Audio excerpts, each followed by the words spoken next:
Hello friends, साकार academy में स्वागत है। दोस्तों, बहुत दिन से ये चर्चा चल रही है कि एसआई का पोस्ट आने वाला है।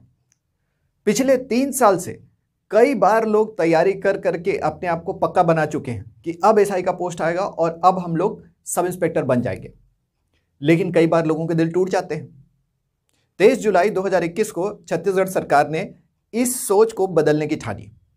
इन्होंने सब इंस्पेक्टर परीक्षा भर्ती के नए नियम प्रकाशित किए हैं और इन नियमों के हिसाब से छत्तीसगढ़ में सब इंस्पेक्टर की परीक्षा होना एकदम अवश्यंभावी हो गया है। ये जो राजपत्र जारी हुआ है, इसको जो है छत्तीसगढ़ पुलिस कार्यपालिक अराजपत्रित अधिकारी भर्ती नियम कहा गया है। तो आप लोग इसको देख सकते हैं, लेकिन मैं यहां पर आप लोगों को सरल भाषा में इसी को समझाने के लिए उपस्थित हुआ। तो दोस्तों, सब इंस्पेक्टर परीक्षा जो होने वाली है उसमें यह बताया गया है कि पुलिस डिपार्टमेंट में अराजपत्रित अधिकारियों का पदानुक्रम कैसा है और उसके अंदर किन अधिकारियों का भर्ती होना है। तो सब इंस्पेक्टर परीक्षा में इन 5 तरह के अधिकारियों की भर्ती होनी है, जिसमें से पहला है सूबेदार। सूबेदार जो है यह सब इंस्पेक्टर रैंक का अधिकारी है और यह जिला के आरक्षी केंद्रों में होता है। यानी जिला मुख्यालय में जो हमारी आरक्षित पुलिस बटालियन होती है, जिसके जवान समय समय पर लॉ एंड ऑर्डर सिचुएशन को मैनेज करने के लिए तैनात किए जाते हैं और पुलिस के सहायक बल के रूप में काम करते हैं। जब भी कहीं धारा 144 लगती है, अधिकतर पुलिस फोर्स की जरूरत पड़ती है, तो थानों के बजाय यहां से आरक्षी केंद्रों से जो है आपका पुलिस अधिकारियों को यहां भेजा जाता है। तो जिला की पुलिस बटालियन का नेतृत्व करता सूबेदार होता है और इसका सीनियर अधिकारी होता है रिजर्व इंस्पेक्टर या आरक्षी निरीक्षक। तो इस तरह से ये जो है ये जिला स्तर पे जिन कांस्टेबल्स की नियुक्ति की जाती है उनका ये मुखिया होता है। फिर आता है सब इंस्पेक्टर। सब इंस्पेक्टर के बारे में हम लोग सब जानते हैं। सिंघम फिल्म सबने देख रखा है, तीखी मूछें बना रखी हैं और एकदम बॉडी बिल्डर अजय देवगन वाले स्टाइल में हम लोग सिंघम बोलते हुए प्रवेश करना चाहते हैं। और यही जो है सब इंस्पेक्टर का रुआब, इसको हासिल करने के लिए सब लोग इस परीक्षा की तरफ भागते हैं। सब इंस्पेक्टर जो है ये 2 तरह के होते हैं। एक है सब इंस्पेक्टर सामान्य, जिनकी पोस्टिंग थानों में की जाती है। ये प्रमोट होकर के इंस्पेक्टर और टाउन इंस्पेक्टर यानी कि टीआई बनते हैं। क्रिमिनल इन्वेस्टिगेशन से लेकर लॉ एंड ऑर्डर मेंटेन करने से लेकर शहर में विभिन्न गतिविधियों पर नजर रखना, हर तरह के कार्य जो हैं सब इंस्पेक्टर और इंस्पेक्टर्स करते हैं। तो ये हमारे पुलिस के सबसे महत्वपूर्ण अंग के रूप में उभरते हैं और पुलिस के साथ जो आपको रुआब देखने को मिलता है, जो आपको पुलिस का जलवा देखने को मिलता है, वो इसी पद से जुड़ा हुआ है। लेकिन एक होता है सब इंस्पेक्टर विशेष शाखा, स्पेशल ब्रांच। अब आप बोलेंगे इसमें स्पेशल क्या है? तो जिस तरह से सिंघम वाले स्टाइल में सब इंस्पेक्टर सामान्य जो हैं वो थानों में अपनी पोस्टिंग के बाद लोगों की सेवा करते हैं, ठीक है, पुलिस का रौब दाब मेंटेन करते हैं, बिल्कुल उसी तरह, बिल्कुल उसके विपरीत हमारे सब इंस्पेक्टर विशेष शाखा के लोग खुफिया तरीके से काम करते हैं। इनका काम है उस क्षेत्र में होने वाली गतिविधियों पर नजर रखना और उसकी रिपोर्टिंग करना। तो ये इंटेलिजेंस गैदरिंग, आसूचना इकट्ठा करना या खुफिया सूचना इकट्ठा करने से संबंधित है। तो पुलिस जो है जो खुफिया सूचना इकट्ठा करती है, चाहे वो नक्सल क्षेत्र में नक्सल मूवमेंट से संबंधित हो या सामान्य क्षेत्रों में राजनीति या अर्थव्यवस्था में होने वाले बदलाव से संबंधित हो, अपराधों से संबंधित हो या उस क्षेत्र में होने वाली हलचलों से संबंधित हो, तो हर तरह की खुफिया सूचनाओं पे ये विशेष शाखा के सब इंस्पेक्टर नजर रखते हैं और ये रिपोर्ट करते हैं। इस रिपोर्ट के आधार पर पुलिस और सरकार जो है वो अपने डिसीजंस लेती है, एक्शंस लेती है। प्लाटून कमांडर, छत्तीसगढ़ के पास अपनी एक आर्म पुलिस भी है। यानी Chhattisgarh police normal law and order और अपराधों की जांच करने का काम करती है, वहीं छत्तीसगढ़ पुलिस का एक हिस्सा बिल्कुल सेना की तरह प्रशिक्षण लेता है।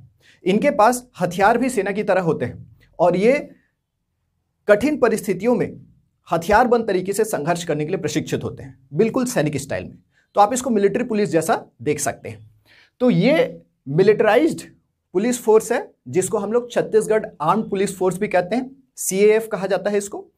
छत्तीसगढ़ आर्म पुलिस फोर्सेस जो हैं, इनकी बटालियंस को अलग अलग जगह पोस्टिंग में रखा जाता है, इनको फिजिकली ट्रेन किया जाता है और अक्सर एंटी नक्सल ऑपरेशंस के लिए नक्सल प्रभावित क्षेत्रों में भेजा जाता है। तो ज़्यादातर एंटी नक्सल ऑपरेशंस और मास लेवल के ये search operations, search and destroy operations, combing operations, इन सब को अंजाम देने का काम जो है हमारे छत्तीसगढ़ आर्म पुलिस फोर्स करती है। और इसमें सब इंस्पेक्टर के समकक्ष पद होता है प्लाटून कमांडर का। प्लाटून कमांडर से ऊपर होता है कंपनी कमांडर, जो कि लगभग 90 से 120 सिपाहियों की टोली का मुखिया होता है, और इसके ऊपर जो है कमांडेंट होता है, जो कमांडेंट आपका पूरे बटालियन का हेड होता है। ठीक है, तो ये जो है सामान्य वर्ग के पोस्ट माने गए हैं। जब भी हमारा रिक्रूटमेंट होता है, इन तीनों का रिक्रूटमेंट एक साथ होता है। सब इंस्पेक्टर में सामान्य और विशेष शाखा के पद अलग अलग जरूर निकलते हैं, रिक्रूटमेंट का सिस्टम सेम रहता है। तो ये तीनों को हम लोग एक साथ क्लब कर देते हैं, सामान्य। इसके बाद आता है sub inspector specialist. Sub inspector specialist में पहला है सब इंस्पेक्टर रेडियो, अंगुल चिन्ह और प्रश्नाधीन दस्तावेज। सब इंस्पेक्टर रेडियो की जिम्मेदारी होती है पुलिस के रेडियो और वायरलेस सिस्टम को तगड़ा रखना। देखिए, पुलिस तभी अच्छे से काम कर सकती है जब एक जगह की खबर दूसरी जगह तुरंत पहुंचे। अगर मोबाइल टावर डाउन है तो भी, अगर फोन लाइन कट गया है तो भी, पुलिस का जो संदेश है वो तुरंत एक स्क्वाड से दूसरे स्क्वाड, एक थाने से दूसरे थाने, एक जिले से दूसरे जिले जरूर पहुंचना चाहिए। पुलिस एक कंट्रोल रूम मेंटेन करती है, वहां से पूरे जिले की पुलिस थानों को और जितने भी पुलिस वैन्स हैं सबको रेडियो और वायरलेस के थ्रू जो है कनेक्ट किया जाता है। तो इस वायरलेस सिस्टम का, जो आप वॉकी टॉकी देखते हैं पुलिस वालों के हाथ में, उस वायरलेस सिस्टम को मेंटेन करने का काम, उसमें कोई गड़बड़ी ना आए और वो लगातार अपडेट होता रहे और लोगों को रियल टाइम में सूचना मिल सके, इसके लिए सब इंस्पेक्टर रेडियो की नियुक्ति की जाती है। सब इंस्पेक्टर रेडियो और इंस्पेक्टर रेडियो जो है वो पूरे जिले के रेडियो और पुलिस वायरलेस सिस्टम को और जिले के कंट्रोल रूम को मेंटेन करने के लिए जिम्मेदार होते हैं। तो ये टेक्निकल काम है, इंजीनियरिंग जैसा। सब इंस्पेक्टर अंगुल चिन्ह जो है, इंग्लिश में उसको बोलते हैं फिंगरप्रिंट। तो जैसा कि आप लोगों ने फिल्मों में देखा है, फिंगरप्रिंट देख करके पता लगा देते हैं कि यहां पर कौन कौन व्यक्ति आया था, किस तरह से घटना हुई होगी, और उसके आधार पर कातिल को हम लोग पकड़ लेते हैं। वही फिंगरप्रिंटिंग का काम ये सब इंस्पेक्टर अंगुल चिन्ह के द्वारा किया जाता है। ये लोग किसी भी क्राइम सीन में आपका फिंगरप्रिंट्स निकाल करके अपराधी को पकड़ने में सामान्य पुलिस वालों की मदद करते हैं, सब इंस्पेक्टर सामान्य, है ना। सब इंस्पेक्टर प्रश्नाधीन दस्तावेज, क्वेश्चनेबल डॉक्यूमेंट। देखिए, आज के समय में बहुत तरह के फ्रॉड हो रहे हैं, भ्रष्टाचार के मामले सामने आ रहे हैं, बहुत तरह के जो है लोग जाली दस्तावेज क्रिएट कर लेते हैं। पुलिस ऐसे मामलों में, कोई सामान्य पुलिस वाला है, वो जाली दस्तावेज और असली दस्तावेज में अंतर कैसे कर पाएगा? तो दस्तावेजों की सच्चाई का अध्ययन करने के लिए फोरेंसिक डॉक्यूमेंटेशन का अपना एक कोर्स होता है, उसकी ट्रेनिंग लेकर के ये सब इंस्पेक्टर क्वेश्चनेबल डॉक्यूमेंट्स आते हैं। और ये जो है विशेष रूप से इकोनॉमिक फ्रॉड, इकोनॉमिक ऑफेंसेस, इनका जांच करने का काम करते हैं, जहां पर जाली दस्तावेजों को तैयार किया जाता है, कूट रचना किया जाता है। हमारे प्रदेश में एक इकोनॉमिक ऑफेंसेस विंग है, ईओडब्ल्यू, और इकोनॉमिक ऑफेंसेस विंग जो है वो इस तरह के सीरियस ऑफेंसेस को, व्हाइट कॉलर क्राइम, ऊंचे दर्जे के अपराधों को पकड़ने का काम करता है। तो इन तीनों के लिए हमको क्या है, विज्ञान का नॉलेज चाहिए। इसीलिए सब इंस्पेक्टर रेडियो, अंगुल चिन्ह, प्रश्नाधीन दस्तावेज, तीनों की भर्ती अलग से होती है। इसके बाद आते हैं सब इंस्पेक्टर कंप्यूटर और साइबर क्राइम। आज का समय जो है कंप्यूटर का युग है, मोबाइल टेलीफोनी से हम लोग जुड़ गए हैं, और मोबाइल पे आपको पता है कि बहुत सारे फ्रॉड होते हैं। लोग गलत फेसबुक आईडी बना करके बैठे हैं, गलत ट्विटर हैंडल बना करके बैठे हैं, फेक ट्विटर हैंडल बना करके झूठी अफवाहें फैला रहे हैं। सोशल मीडिया की वजह से लोग डरे हुए हैं, हिस्टीरिया जैसा फैला हुआ है। तो fake news, fake handle, fake identity की वजह से लोग परेशान हो रहे हैं। दूसरे तरफ लोगों से आपका बैंक डिटेल्स और उनके आधार का डिटेल्स हासिल करके उनको ठगा जा रहा है, लूटा जा रहा है। तो उनका लोगों का मोबाइल, लोगों का कंप्यूटर हैक करके उनका डेटा चुराया जा रहा है, उनको परेशान किया जा रहा है। वायरस और रैंसमवेयर का युग है। ऐसे समय में जितने भी अपराध कंप्यूटर के माध्यम से किए जाते हैं, चाहे वो हैकिंग हो, चाहे फिशिंग हो, चाहे नाइजीरियन फ्रॉड हो, ये सारे अपराधों को क्रैक करने का और इनके पीछे छुपे हुए अपराधियों को पकड़ करके सजा दिलाने का काम है सब इंस्पेक्टर साइबर क्राइम का। हर एक जिले में हमारा एक साइबर क्राइम सेल होता है, जो कंप्यूटर मोबाइल आधारित अपराधों को ट्रैक करके उन अपराधियों को सजा दिलाने की कोशिश करता है। यह काम जो है हमारे सब इंस्पेक्टर साइबर क्राइम का है। आप लोगों ने अक्सर क्राइम पेट्रोल या सावधान इंडिया में देखा होगा, पुलिस वाले तुरंत मोबाइल डेटा निकालते हैं कि भाई कॉल डेटा निकालो। कॉल डेटा से पता करते हैं कि किस किस को कॉल किया होगा। वैसे ही आपका आईपी एड्रेस का डेटा पुलिस वाले निकाल सकते हैं और इसके माध्यम से पता लगा सकते हैं कि कौन से लोकेशन से आपका इनको कांटेक्ट किया गया था, इनको मेल भेजा गया था, कौन से वीपीएन से भेजा गया था, और उसका पता लगाने का काम कर सकते हैं। तो जाहिर सी बात है, साइबर क्राइम कंप्यूटर और मोबाइल आईटी माध्यमों के द्वारा किया जाने वाला क्राइम है, और इसको रोकने के लिए हर जिले में साइबर क्राइम सेल जो है वो सक्रिय है। आप जब भी कोई मोबाइल फ्रॉड या साइबर क्राइम रिपोर्ट करते हैं, कंप्यूटर के ऊपर होने वाला क्राइम रिपोर्ट करते हैं, वो इस सेक्शन के पास जाता है। तो कंप्यूटर के विशेषज्ञ सब इंस्पेक्टर जो हैं इसमें भर्ती किए जाएंगे। सब इंस्पेक्टर कंप्यूटर जो हैं वो पूरे पुलिस डिपार्टमेंट के कंप्यूटर सिस्टम्स को मेंटेन करने का काम करते हैं। पूरी तरह से टेक्निकल काम है। तो हमने पदों के बारे में जान लिया। हर पद अपने आप में यूनिक है और पुलिस डिपार्टमेंट के लिए बहुत जरूरी है। हो सकता है हम सब इंस्पेक्टर सुनते ही ये सोचते हो कि हम थाने में जाएंगे, हमारे पास गाड़ी होगी, हमारे पास कांस्टेबल्स होंगे, हम जो है सड़कों पे जो बदतमीजी करने वाले लोग हैं उनको सुधार रहे होंगे, हमारी बात लोग मानेंगे, हमारी वर्दी का रौब रहेगा। पर वो सिर्फ एक पद है। विभिन्न प्रकार के ड्यूटीज निभाने के लिए अलग अलग तरह की भर्तियां यहां पे की जा रही है। ठीक है, तो ये तो मैंने आपको पदों के बारे में बता दिया। अब हम लोग आते हैं क्वालिफिकेशंस। किस किस तरह के क्वालिफिकेशंस चाहिए। तो सबसे पहले मैं आपको बताऊंगा इसके एज लिमिट के बारे में। सबसे पहले हमारे दिमाग में ये आता है कौन सी एज के लोग भर सकते हैं। तो सिंपल सी बात है, 21 साल से 28 साल। छत्तीसगढ़ पुलिस में आपको अगर भर्ती होना है तो आपकी उम्र 21 से 28 के बीच में होनी चाहिए। 21 से कम नहीं होनी चाहिए, 28 से ज्यादा नहीं होनी चाहिए। जिस साल आपकी भर्ती परीक्षा का विज्ञापन आता है उस साल आपकी उम्र 21 पूरी हो जानी चाहिए, उस साल की शुरुआत में। और उस साल आपकी उम्र 28 से ज्यादा 29 नहीं होनी चाहिए, 28 पूरा ना हुआ हो। तो 21 से 28 वर्ष की आयु सीमा जो है इसके लिए निर्धारित की गई है। अभी कुछ लोग का यह कहना है कि ये जो अभी 23 जुलाई 2021 को राजपत्र आया है उस समय 21 साल होना चाहिए या विज्ञापन आएगा तब। तो मैं आपको यहां क्लियर कर दूं, जब विज्ञापन आएगा, पदों की संख्या उसमें दिखाई जाएगी, उस साल का उम्र बोल रहा है। अब कुछ लोग का यह कहना होगा कि सर 2 साल पहले विज्ञापन आया था, उस विज्ञापन के हिसाब से हम लोग का एज हो गया था तो हमने फॉर्म भर दिया है। तो पुराने समय में जिन लोग फॉर्म भर चुके हैं वो लोग आगे आने वाले समय में अगर फिर से नया फॉर्म आता है तो उसके लिए एलिजिबल होंगे, भले ही उनकी उम्र 28 से ज्यादा क्यों न हो गई हो। तो घबराने की बात नहीं। और उस समय जिनकी उम्र 21 नहीं हुई थी लेकिन अब अगर फिर से फॉर्म भरा रहा है और उम्र आपकी 21 हो गई है तो आप फिर से फॉर्म भर सकते हैं। तो घबराने की बिल्कुल बात नहीं है। जिन्होंने पहले फॉर्म भरा है वो भी एलिजिबल हैं और जो अब फॉर्म भरेंगे वो भी एलिजिबल रहेंगे, बस विज्ञापन आने की देर है। ठीक है, आयु सीमा में छूट भी है। यह तो हो गया अनारक्षित वर्ग के लिए। अनुसूचित जाति, अनुसूचित जनजाति और ओबीसी बिना क्रीमी लेयर वाले, non creamy layer, SC ST OBC non creamy layer के लिए आयु सीमा में 5 वर्ष की छूट दी जाएगी। 5 वर्ष की छूट का मतलब है 28-5 33 वर्ष तक ये लोग एग्जाम दे सकते हैं। अगर आप शासकीय सेवक रह चुके हैं, जिन्होंने 7 वर्ष सेवा की है, आप शासकीय सेवक हैं या शासकीय सेवक होने के बाद आपकी छटनी कर दी गई थी, अगर आप 7 साल से सेवा कर चुके हैं तो आपको एडिशनल 3 साल की छूट दी जाएगी। और 3 वर्ष छूट को मिला करके आप 28 + 3 31 साल तक एग्जाम दे सकते हैं। अगर आप एससी एसटी ओबीसी प्लस शासकीय सेवक रहे हैं तो आप 36 वर्ष तक एग्जाम दे सकते हैं। पर यह मैक्सिमम लिमिट है, इससे ज्यादा उम्र के लोग किसी भी कीमत पे एग्जाम नहीं दे सकते। अब आप बोलेंगे 36 साल का बंदा एग्जाम दे के भी क्या करेगा। तो देखिए एक और कैटेगरी है जिसको हम लोग बोलते हैं भूतपूर्व सैनिक, भूतपूर्व सैनिक और होमगार्ड। भूतपूर्व सैनिक और होमगार्ड जो हैं ये अपने वॉलंटियर सर्विस पे जाते हैं। ठीक है, सैनिक लोग सेना में जाते हैं, होमगार्ड्स जाते हैं। इनको अगर ऑनरेबली डिस्चार्ज किया है, ये लोग ऑलरेडी बहुत फिट होते हैं, नॉर्मल लड़कों जितने ही फिट होते हैं, है ना। तो इनकी फिटनेस पे तो आप सवाल नहीं उठा सकते। इनके लिए भी उम्र सीमा जो है वो अधिकतम 36 वर्ष है। विधवा और परित्यक्त महिलाओं के लिए अधिकतम आयु सीमा 35 वर्ष है। ठीक, तो इस तरह से आयु सीमा में छूट दी गई है। अगर आप अनारक्षित हैं और शासकीय सेवक हैं तो 28 + 3, अगर आप एससी एसटी ओबीसी हैं तो 5 वर्ष की ऑलरेडी छूट है, 33 वर्ष, और शासकीय सेवक हैं तो 3 साल और। ठीक है, भूतपूर्व सैनिक इत्यादि हैं तो अधिकतम 36 वर्ष। तो इस तरह से आयु सीमा में पर्याप्त छूट का प्रावधान है।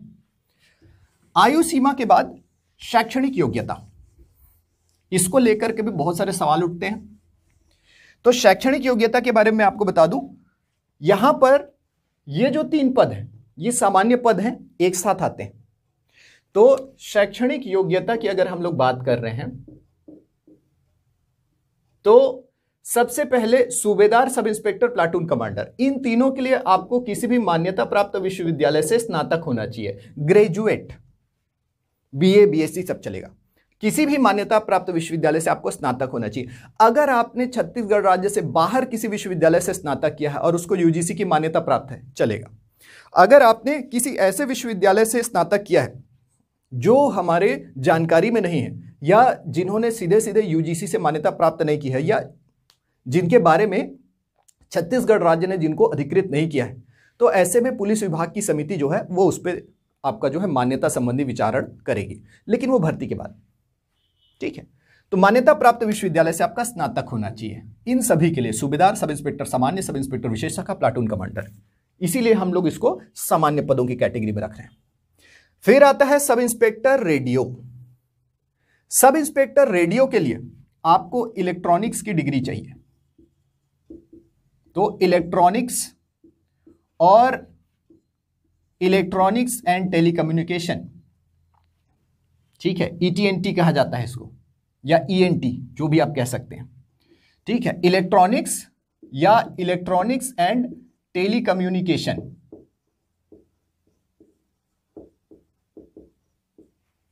तो यहां पर साफ साफ लिखा है सब इंस्पेक्टर रेडियो के लिए आपको इलेक्ट्रॉनिक्स या इलेक्ट्रॉनिक्स एंड टेलीकम्युनिकेशन में 3 साल का डिप्लोमा कम से कम होना चाहिए। अगर 3 साल के डिप्लोमा से ज्यादा आपके पास 4 साल का इंजीनियरिंग डिग्री है तो भी चलेगा। ठीक है, तो कम से कम 3 साल का डिप्लोमा इलेक्ट्रॉनिक्स में या इलेक्ट्रॉनिक्स और टेलीकम्युनिकेशन या इलेक्ट्रिकल टेलीकम्युनिकेशन में। टेलीकम्युनिकेशन का मतलब क्या होता है? संचार, आपका एक टर्मिनल को दूसरे टर्मिनल से जोड़ना, बातचीत कराना, इसी को टेलीकम्युनिकेशन कहते हैं। टेली माने दूर, कम्युनिकेशन माने बातचीत, दूरभाष। तो टेलीकम्युनिकेशन टेलीफोन जैसा ही है। इलेक्ट्रॉनिक्स या टेलीकम्युनिकेशन में कम से कम 3 साल का डिप्लोमा जो पॉलिटेक्निक से मिल जाता है, या फिर 4 साल का इंजीनियरिंग कोर्स। कंप्यूटर साइंस यहां पे नहीं चलेगा। अंगुल चिन्ह और प्रश्नाधीन दस्तावेज, इन दोनों के लिए आपको गणित, भौतिकी और रसायन शास्त्र, गणित, भौतिकी और रसायन शास्त्र के साथ स्नातक की उपाधि मिलनी चाहिए। तो अंगुल चिन्ह और प्रश्नाधीन दस्तावेज के लिए गणित, भौतिकी और रसायन के साथ आपके पास स्नातक की डिग्री होनी चाहिए। बोले तो बीएससी, कम से कम बीएससी होना चाहिए। इंजीनियरिंग की डिग्री इसमें अप्लाइड होगी कि नहीं, इसको अभी क्लियर नहीं किया गया है। इसका यह मतलब है कि हमको मान के चलना है कि यहां पर बीएससी, फिजिक्स, मैथ्स, केमिस्ट्री में बीएससी, फिंगरप्रिंट और क्वेश्चनेबल डॉक्यूमेंट। इसके बाद सब इंस्पेक्टर कंप्यूटर और साइबर क्राइम के लिए आपके पास डिग्री होनी चाहिए bachelor in computer application, BCA, या फिर BSc computer science, BSc computer science, या फिर BSc information technology, BSc IT भी होता है, या फिर कंप्यूटर साइंस या इंफॉर्मेशन टेक्नोलॉजी में बीई, बैचलर इन इंजीनियरिंग। तो अगर आप कंप्यूटर इंजीनियर हैं, कंप्यूटर साइंस या आईटी से इंजीनियरिंग किया है, आप साइबर क्राइम के लायक हैं। आपने बीएससी किया हुआ है, साइबर क्राइम के लायक। यद्यपि आप भर्ती नियम देखेंगे तो उसमें क्लियर कट नहीं दिखा है कि इलेक्ट्रॉनिक इंजीनियर्स को रेडियो में भर्ती किया जाएगा कि नहीं, वहां पे सिर्फ डिप्लोमा लिखा है। ठीक है, इंजीनियरिंग का जिक्र नहीं है, बीई का जिक्र नहीं है। यहां पर भी साइबर क्राइम वाले में बीसीए और बीएससी कंप्यूटर साइंस का जिक्र है, यहां पर भी बीई कंप्यूटर साइंस का जिक्र नहीं है। तो जब भर्ती परीक्षा होगी तो वहां पर यह क्लियर किया जाएगा कि क्या इलेक्ट्रॉनिक इंजीनियर्स को सब इंस्पेक्टर रेडियो के लिए परीक्षा में भाग लेने दिया जाएगा कि नहीं, और कंप्यूटर साइंस में और आईटी में जो हमारे इंजीनियर हैं, बीई हैं, उनको सब इंस्पेक्टर कंप्यूटर और साइबर क्राइम के लिए परीक्षा में बैठने दिया जाएगा या नहीं, ये अभी भी क्लियर होना बाकी है। ठीक है, लेकिन मेरे विचार से इनको अलाउ किया जाएगा। तो इस तरह से हमारा शैक्षणिक योग्यता क्लियर होता है।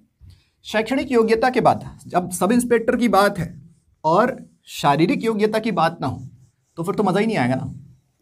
तो सब इंस्पेक्टर परीक्षा में शारीरिक योग्यता का बड़ा महत्व है। ठीक, तो नाप जोख आपका होगा, नाप जोख की परीक्षा। ठीक है, शारीरिक अर्हता या नाप जोख, ये मैं आपको बताता हूं। शारीरिक अर्हता मतलब हाइट वेट कितना होना चाहिए। तो पुरुष के मामले में हाइट होना चाहिए 168 सेंटीमीटर, महिलाओं के लिए हाइट होगा 153 सेंटीमीटर। ठीक है, यह हमारा न्यूनतम ऊंचाई है। हाइट, ऊंचाई की बात करें तो पुरुषों के लिए 168 सेंटीमीटर। अभी आप बोलेंगे 168 सेंटीमीटर मेरे को कैसे पता चलेगा, मैं तो 5 फुट 10 इंच का हूं। तो अगर आपका ऊंचाई आपको इंच में पता है, फुट और इंच में, तो 5 फीट 10 इंच का अगर मैं हूं ऐसा बोलता हूं तो 1 फीट का होता है 12 इंच, 5 फीट का होता है 12 पंचे 60 इंच, है ना। 5 फुट 10 इंच, 12 पंचे 60 इंच प्लस 10 70 इंच। ठीक है, 1 इंच का आप लगभग 2.5 सेंटीमीटर मान लीजिए। मैं लगभग बोल रहा हूं, वैसे तो आपको टेप से नापना चाहिए, स्केल से नापना चाहिए, है ना। आप खंभा को स्केल से नाप दीजिए, उसमें मार्किंग कर दीजिए और फिर अपना हाइट नापिए, वो सबसे बेस्ट तरीका है। लेकिन नॉर्मल आपको पता करना है 1 इंच का 2.5 सेंटीमीटर। ठीक है, तो 1 इंच का अगर आप 2.5 सेंटीमीटर निकाल देते हैं और अगर आप 5 फीट 10 इंच के 12 पंचे 60 धन 10 70 इंच हो गया आपका, तो 70 इंच जो है उसके हिसाब से आपका जो है 175 सेंटीमीटर हाइट हो जाएगा, मतलब आप क्वालिफाई करने के लायक हो जाएंगे। ये 168 सेंटीमीटर ऑलमोस्ट 5 फुट 7 इंच और 5 फुट 8 इंच के बीच आता है, और इसमें SC ST OBC को कोई छूट नहीं है। ठीक है, तो एक कम से कम ऊंचाई आपकी होनी चाहिए 168 सेंटीमीटर पुरुषों के लिए, 153 सेंटीमीटर महिलाओं के लिए। तरीका मैंने बता दिया, 1 फीट का 12 इंच, सारे इंच में निकाल लीजिए, 1 इंच का 2.5 सेंटीमीटर, और इस तरह से आप इसको कैलकुलेट कर सकते हैं। ठीक है, पुरुषों की छाती का भी नाप लिया जाएगा, चेस्ट यानी छाती के फुलाव का नाप। यह सिर्फ पुरुषों के लिए है, महिलाओं के लिए नहीं है। पुरुषों का बिना फुलाए सीना होना चाहिए 81 सेंटीमीटर और फुलाने के बाद होना चाहिए 86 सेंटीमीटर कम से कम। और यहां पर जो नपाई का काम होता है वो ऊपर की छाती में नहीं होता है। हम लोग क्या सोचते हैं, जिम जाएंगे, मसल बनाएंगे, पेक्टोरल मसल्स डेवलप हो जाएंगे, हो गया हमारा काम, नापेंगे एकदम चकाचक आएगा। नहीं, ये जो आपका कंकाल तंत्र है, छाती के ऊपर आपकी जो हड्डियां, रिब केज फैला हुआ है, ये रिब केज जो है, इन हड्डियों में निचली जो हड्डी होती है, लास्ट और सेकेंड लास्ट हड्डी, इसी के ऊपर टेप घुमाया जाता है। ठीक है, आपका मसल्स बनेगा यहां और रिब केज खत्म होता है यहां से नापेंगे, पेट के ठीक ऊपर, छाती के ठीक नीचे। अब आप कितना भी मसल बना लो, यहां का मसल डेवलप नहीं होता, इसका मूवमेंट ही नहीं है। तो मसल बनाने से ये छाती नहीं फूलेगा। छाती फूलता है फेफड़ा का इस्तेमाल करने से। एक्चुअल में आपकी छाती का जो साइज है, चेस्ट का साइज, वो फेफड़े पे डिपेंड करता है। अगर आप खूब दौड़ लगाते हैं, आपका फेफड़ा खूब फैलता है, ज्यादा सांस लेने की कोशिश करते हैं, ताकत लगाते हैं, फेफड़ा को फैलते फैलते फैलते वो ज्यादा वॉल्यूम में एयर ग्रहण करने लगता है। तो आप लॉन्ग रन कीजिए, आप लंबा एक्सरसाइज सेशन कीजिए, आपका फेफड़ा तेजी से फूलने लगेगा, और फेफड़ा जितना फूलेगा उतना चौड़ा जो है आपका छाती होगा, 81 सेंटीमीटर आपका पहुंच जाएगा। और चूंकि आप धौंकनी जैसे अपना छाती चला रहे हैं, दौड़ लगा रहे हैं, फिजिकल प्रैक्टिस कर रहे हैं, ग्राउंड में भाग रहे हैं, तो आप जो है ज्यादा एयर खींचेंगे, क्योंकि आपकी मसल्स को ज्यादा ऑक्सीजन चाहिए। नतीजा आपका छाती फूलेगा भी, 81 से 5 सेंटीमीटर फूल भी जाएगा, 86 सेंटीमीटर चला जाएगा, हो सकता है इससे भी ज्यादा हो जाए। तो न्यूनतम आपका चेस्ट होना चाहिए 81 सेंटीमीटर और 5 सेंटीमीटर फूलना चाहिए, कम से कम 86 सेंटीमीटर फूला हुआ होना चाहिए। इसके अलावा चेक किया जाता है आपका नॉक नी। नॉक नी क्या होता है? आपका पैरों को चेक करते हैं, आपको सावधान खड़े होने के लिए कहा जाता है। अगर सावधान खड़े होने के बाद आपका घुटना छू गया मतलब नॉक नी। आपका ये 2 पैर हैं, ठीक है, ये पैर जो है ऐसे फोल्डेड है, और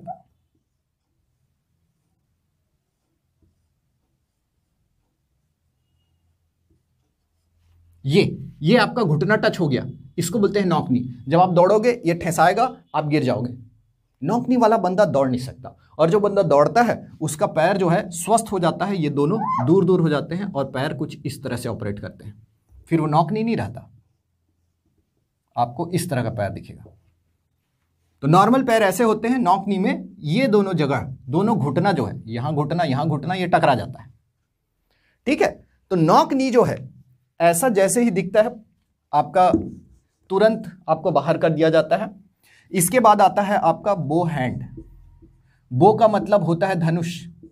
अगर आपका हाथ धनुष जैसा है, ये देखिए मेरा हाथ सीधा है, बो हैंड वाले का हाथ ऐसा होता है, यानी कि धनुष के कमान के जैसे ऐसे टेढ़ा होता है। अगर मैं ऐसे करूंगा तो वो धनुष जैसा बन जाएगा। तो बो हैंड वाले का हाथ ऐसा टेढ़ा होता है, धनुष जैसा, इसीलिए इसको बो हैंड या धनुष आकार हाथ कहा जाता है। तो बो हैंड नहीं होना चाहिए, सीधा हाथ होना चाहिए, ये खड़ा हाथ, ठीक है। इसके अलावा फ्लैट फुट, जब भी आप पानी में पैर रखने के बाद फर्श में पैर रखते हैं, आपके पैरों का चिन्ह कुछ इस तरह से बनता है।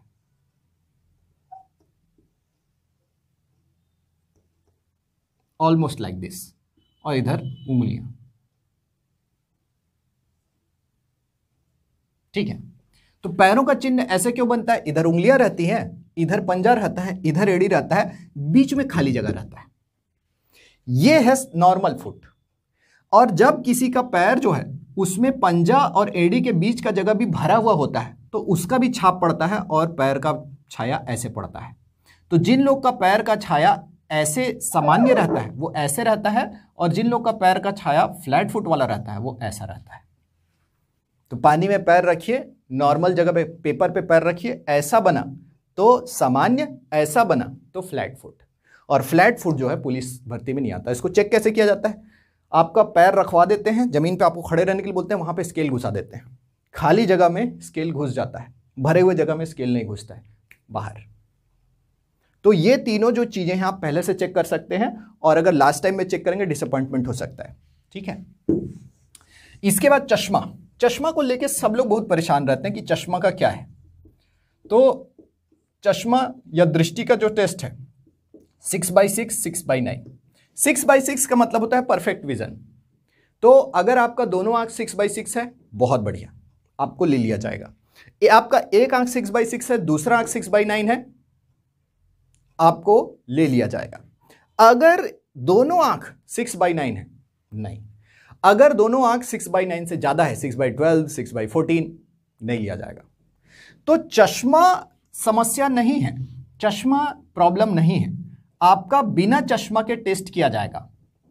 ठीक है, चश्मा बिना टेस्ट होगा, और इस टेस्ट के बाद आपका एक आंख बिना चश्मा के 6/6 और दूसरा आंख 6/9, इससे ज्यादा नहीं होना चाहिए। अब आप बोलेंगे सर इसको कैसे मैनेज करें? तो देखिए, अगर आपका आंख का नंबर -0.5 या -1 तक है, तो ऑलमोस्ट आप जो है उसको मैनेज कर सकते हैं।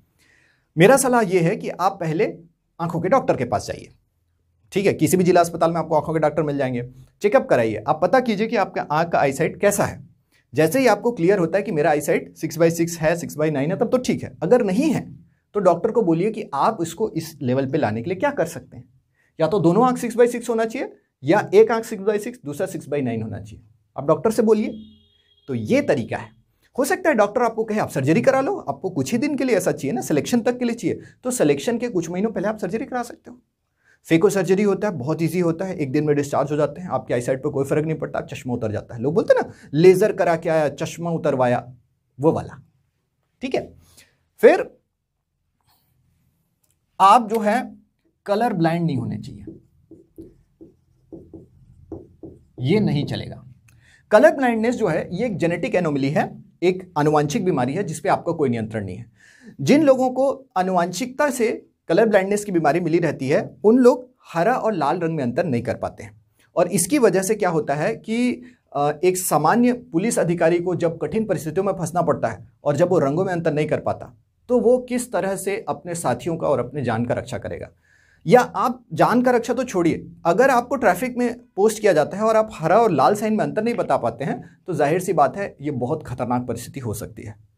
ठीक है, तो पुलिस डिपार्टमेंट के लिए, फौज के लिए कलर ब्लाइंडनेस जो है वो अलाउड नहीं है। तो आई साइट का टेस्ट जो है ये 2 चीजों के लिए होता है। अभी आपको मैं एक और बात बता दूं, आपकी परीक्षा के दौरान जितने भी टेस्ट होंगे उसमें रिटन टेस्ट होंगे, उसके बाद ये शारीरिक नापजोक की परीक्षा होगी। चश्मा और कलर ब्लाइंडनेस की परीक्षा जो है वो पुलिस भर्ती के बीच में करने का प्रावधान भर्ती नियम में नहीं है। पुलिस वाले चाहे तो कर सकते हैं, लेकिन सामान्य तौर पर ये ट्रेनिंग से पहले लिया जाता है। और अगर इसमें आप फेल कर गए, स्पेशली कलर ब्लाइंडनेस में आप फेल कर गए, तो आपको बाहर कर दिया जाएगा। ठीक है, बाकी चश्मा वाले में नॉर्मली आपको मौका दिया जाता है, आप अपील भी कर सकते हैं। तो ये हो गया हमारा नापजोक या शारीरिक अर्हता।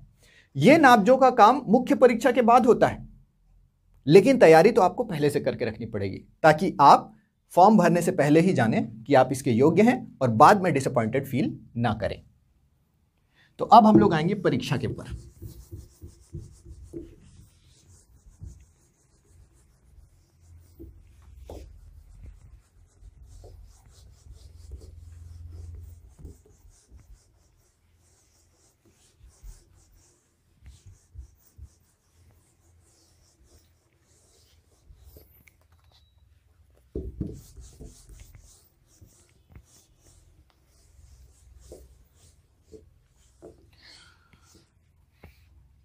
पुलिस के बारे में सुनते ही या तो हम लोग एकदम सिंघम और मतलब सनी देओल की फिल्मों तक पहुंच जाते हैं, या फिर सीधा सीधा हमारा ध्यान उधर जाता है। हमारी फैमिली सोचती है बच्चा, लड़का या लड़की जो भी पुलिस में भर्ती होगा, ये लोग सब निकल लेंगे नक्सल एरिया में। नक्सल एरिया में भयानक नक्सलवादी लोग खूब सारी बंदूकें लेके घूमते हैं, इनकी जान हमेशा खतरे में रहेगी। पुलिसिंग ऐसा नहीं होता है। न तो आप 24 घंटे सिंघम के अवतार में रहेंगे, न ही 24 घंटे आप जो है भारत पाकिस्तान के बॉर्डर की तरह जो है बंदूकें चलाते रहेंगे और जान के खतरे में रहेंगे। नहीं, रियलिटी ये है कि पुलिसिंग एक बहुत कॉम्प्लेक्स बिजनेस है जिसकी आपको पर्याप्त ट्रेनिंग दी जाएगी। 1 साल से भी ज़्यादा की ट्रेनिंग होती है पुलिस एकेडमी में। 2 महीने का आपका कमांडो कोर्स होता है जिसमें आपको जंगल में सर्वाइवल कोर्स कराया जाता है। टाइम टू टाइम आपको भारतीय सेना के द्वारा जंगल वॉरफेयर स्कूल में ट्रेनिंग दी जाती है।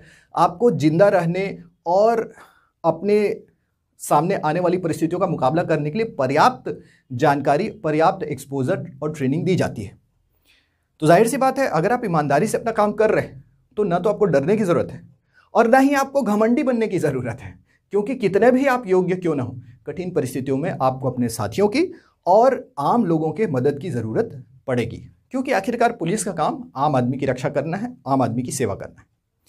तो शुरुआत ये होती है कि हम जो है परीक्षा प्रणाली के माध्यम से योग्य व्यक्ति को चुनने की कोशिश करते हैं। तो परीक्षा जो है वो 3 चरणों में होंगी। एक है आपका प्रारंभिक लिखित परीक्षा, स्टेज 1 प्रारंभिक लिखित परीक्षा। स्टेज 2 मुख्य लिखित परीक्षा।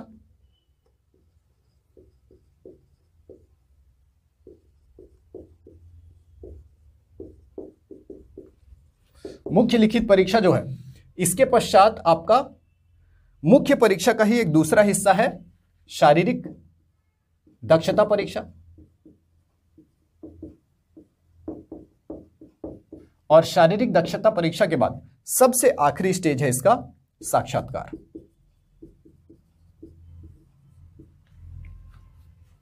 ठीक है, तो इस तरह से ये ऑपरेट करता है। तो चलिए शुरू करते हैं। प्रारंभिक लिखित परीक्षा, प्रिलिमिनरी रिटन एग्जामिनेशन। प्रारंभिक लिखित परीक्षा जो है, ये परीक्षा आपकी 300 अंक की परीक्षा होगी, 300 मार्क्स। 2 घंटे की परीक्षा होगी, 2 घंटे का समय दिया जाएगा। वस्तुनिष्ठ पेपर होगा, यानी ऑब्जेक्टिव टाइप होगा। वस्तुनिष्ठ समझते हैं? एक क्वेश्चन रहेगा, उस क्वेश्चन के 4 ऑप्शंस रहेंगे, 4 में से सही ऑप्शन को आपको टिक करना है। पर यह परीक्षा क्या होगी? कंप्यूटर पे होगी। इसका मतलब है आपके सामने एक प्रश्न रहेगा, 4 ऑप्शंस रहेंगे, आपको जो ऑप्शन सही लगता है आप उस पर क्लिक कीजिए। बगल में आपका आंसर शीट भी कंप्यूटर के डिस्प्ले पे दिखता रहेगा, उसमें वो ऑप्शन गोला हो जाएगा अपने आप। फिर जैसे आप नेक्स्ट करेंगे, अगला क्वेश्चन आएगा, सही ऑप्शन जो आपको लगता है उसको क्लिक कीजिए, और इस तरह से जैसे जैसे आप क्लिक करते जाएंगे आप जो है क्वेश्चन पेपर पूरा सॉल्व कर जाएंगे। ठीक है, तो 300 अंक का पेपर होगा प्रारंभिक लिखित परीक्षा में, 2 घंटे का पेपर होगा, 120 मिनट का समय आपको दिया जाएगा। ठीक है, वस्तुनिष्ठ प्रकार का प्रश्न होगा, यानी एक क्वेश्चन 4 ऑप्शन वाला होगा। ठीक है, इसको आप जानते हैं छत्तीसगढ़ पीएससी प्री में भी ऐसा होता है, व्यापम का परीक्षा भी ऐसे होता है, पर वो ऑफलाइन होता है, ये ऑनलाइन होगा। अभी आप बोलेंगे ऑनलाइन कैसे, घर पे बैठ के देंगे? नहीं, आपको बुलाया जाएगा अपने एग्जाम सेंटर, जैसे कि इंजीनियरिंग कॉलेज का लैब हो गया, टाटा आयोन डिजिटल जोन हो गया, जहां पर कंप्यूटर की सुविधा रहेगी। आप उधर जाएंगे, बैठेंगे, 2 घंटे के अंदर में आपका पेपर होगा। हर क्वेश्चन जो है आपके कंप्यूटर स्क्रीन पे आएगा, आप क्लिक करते जाएंगे। अब इसका सिलेबस क्या है? सिलेबस है सामान्य अध्ययन, जनरल स्टडीज, जैसे छत्तीसगढ़ पीएससी प्री का पहला पेपर, व्यापम का पहला पेपर जनरल स्टडीज से रिलेटेड होता है, वैसे ही सामान्य अध्ययन से रिलेटेड ये पेपर रहेगा। हो सकता है कि इसमें कुछ 5-10% क्वेश्चन मैथ्स और रीजनिंग के भी हो, लेकिन उसके बारे में कुछ भी अलग से नहीं लिखा है। तो हमको ये मान के चलना है जीएस का ही मेनली पेपर रहेगा, मुख्यतः सामान्य अध्ययन का पेपर।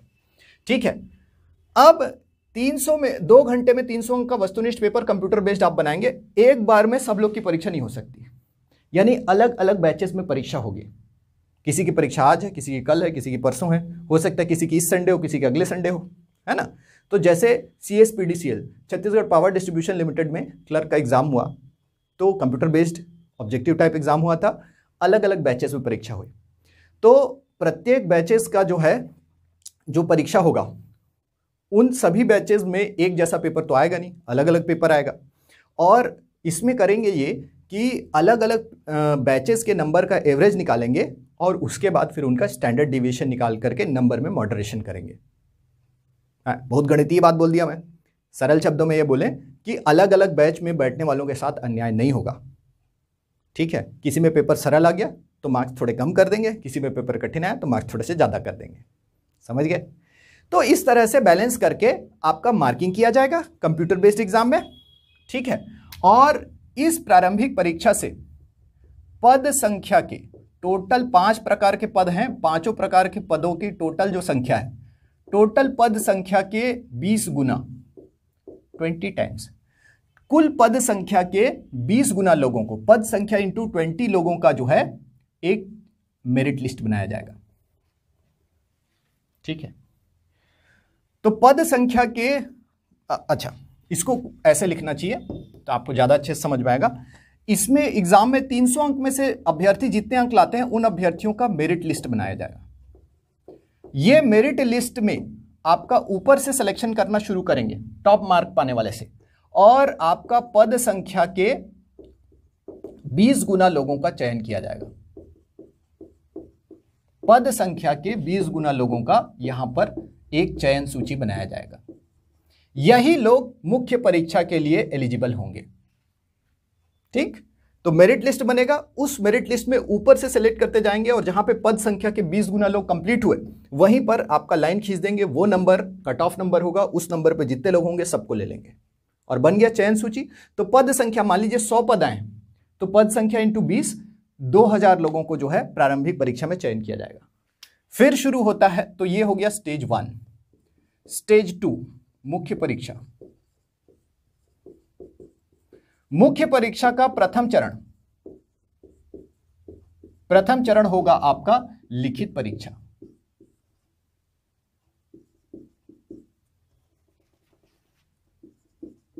तो मुख्य लिखित परीक्षा या मुख्य परीक्षा का प्रथम चरण, फर्स्ट स्टेज जो है वो लिखित परीक्षा के रूप में होगा, रिटन एग्जाम।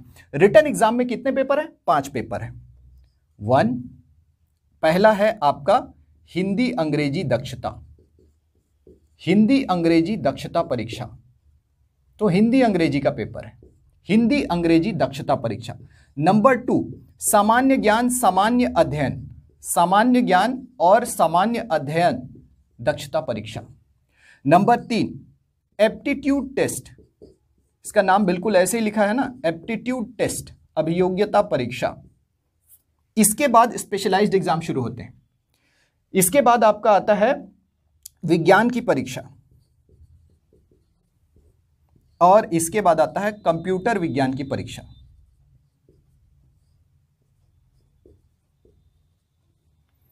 मार्किंग किस तरह से है? हिंदी अंग्रेजी दक्षता परीक्षा 200 अंक 2 घंटे,